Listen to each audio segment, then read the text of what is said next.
Hello guys, ബേക്കറികളിലൊക്കെ കിട്ടുന്ന പോലെ അടിപൊളിയായിട്ടുള്ള വെജ് കട്ട്ലേറ്റ് എങ്ങനെയാണ് ഉണ്ടാക്കുക എന്നുള്ള വീഡിയോ ആയിട്ടാണ് ഞാൻ ഇന്ന് വന്നിരിക്കുന്നത്. അപ്പോൾ നമുക്ക് നേരെ വീഡിയോയിലേക്ക് കടക്കാം.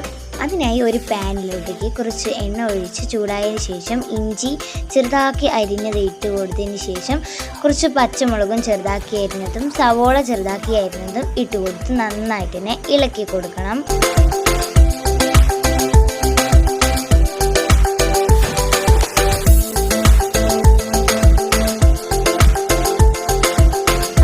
നമുക്ക് 1/4 ടീസ്പൂൺ ടെർമറിക് പൗഡറും 1/2 teaspoon pepper powder 1 teaspoon Kashmiri chilli പൗഡറും ആഡ് ചെയ്ത് കൊടുത്ത് ഒന്നുകൂടി നന്നായി ഇളക്കി കൊടുക്കാം. ആവശ്യത്തിന് ഉപ്പും ചേർത്ത് കൊടുത്ത് ഇളക്കി കൊടുത്താൽ നമ്മുടെ മസാല ഇവിടെ റെഡി ആയിട്ടുണ്ട്. ഇനി നമുക്ക് 4 മീഡിയം സൈസ് പൊട്ടാറ്റോ കഴുകി വൃത്തിയാക്കി കുക്കറിലിട്ട് വിസിലടുപ്പിച്ചതിന് ശേഷം അതിൻ്റെ മുകളിലുള്ള തോലെല്ലാം മാറ്റി വൃത്തിയാക്കി ഉടച്ചെടുക്കണം.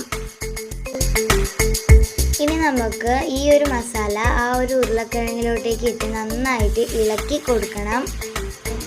ശേഷം നമ്മുടെ കൈ കൊണ്ട് ഇഷ്ടമുള്ള ആകൃതിയിലാക്കി മാറ്റാം. ഞാനിവിടെ സാധാരണ പോലെ തന്നെ സിമ്പിളായി സർക്കിൾ രൂപത്തിലാണ് ആക്കുന്നത്.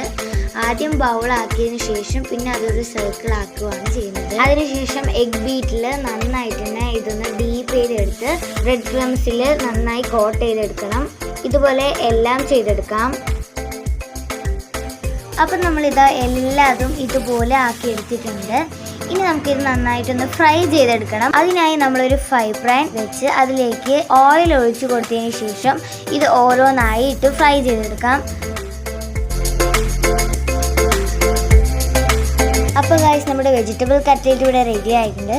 അപ്പോൾ ഇതുപോലെ എല്ലാവരും വീട്ടിൽ വെജിറ്റബിൾ കട്ട്ലേറ്റ് ഉണ്ടാക്കി ഫീഡ്ബാക്ക് അറിയിക്കാൻ മറക്കല്ലേ.